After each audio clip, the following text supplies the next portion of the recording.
Hello everybody, welcome to the Farmers Market. Do you know why you're here? Do I know why you're here? We are here for the launch of our cigarette eater meter. You may be asking yourself, what is a cigarette eater meter? And who is this guy? So, this is a project of the San Rafael Clean Campaign. This is a group of volunteers and agencies in Marin that aim to eliminate litter. No easy task, but we feel like we're making inroads and we're reducing it every year. So this project was supported by two main players, the Mixed Stop, Marin County Stormwater Pollution Prevention Program. And let's see, is Terry Feshing here from Mixed Stop? There we go. So thank you, Mixed Stop. And Bellum Self-Storage and Boxes, one of our business partners. And there's Andrei Jancheski from Bellum Self-Storage and Boxes. Without them, we would not have been able to put this together. Why are we doing this? With the intent to do three things. Educate folks about the harms of cigarette litter, because it ain't pretty, folks. We're also making it a receptacle so people have a place to put their cigarette butts, which is always nice. And it's last but not least a means of raising money for a local organization. So you may think, okay, cigarette butt receptacle, raising money for an organization, how does that work? We'll tell you in just a second. Here's how it works. The meter, once we get to 100,000 butts, we'll be able to record that. And at that point, $1,000 will be donated to St. Vincent de Paul Society by Bellum Self-Storage and Boxes, our business sponsor. So this all started, we've been doing the San Rafael Clean Campaign since 2005.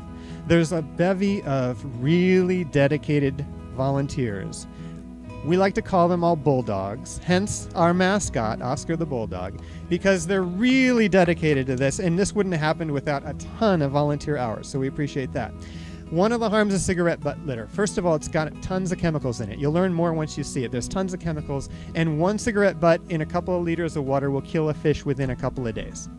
So it's really toxic. The other thing is that all the butts that end up on the street go into our storm drains unfiltered straight out to the bay.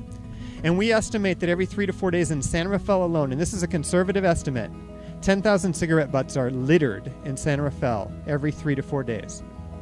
So, clearly this is an important issue. Anybody in the San Rafael Clean Campaign, can you raise your hands?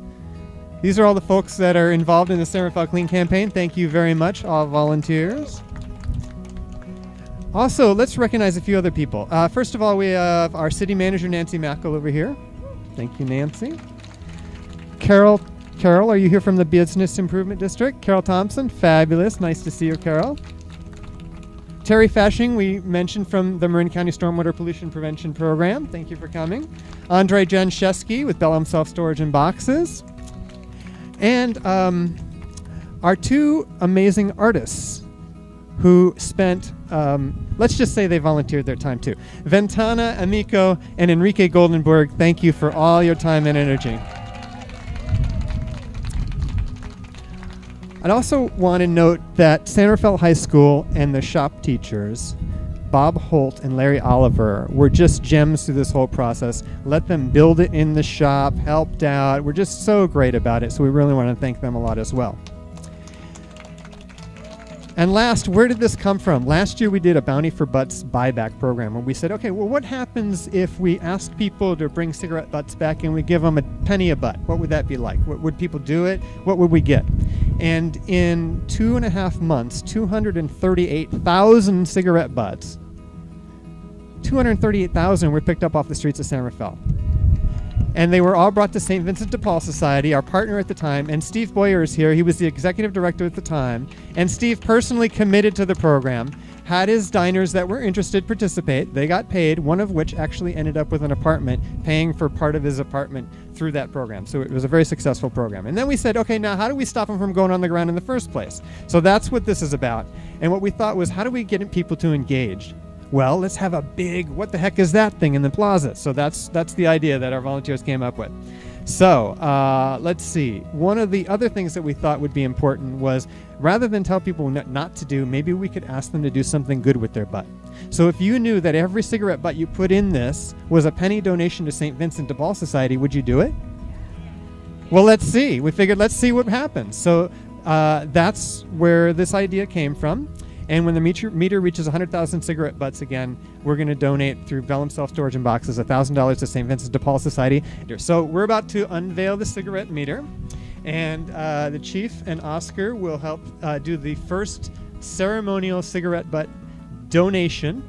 But let's have a drum roll, please. 5, 4, 3, 2, 1.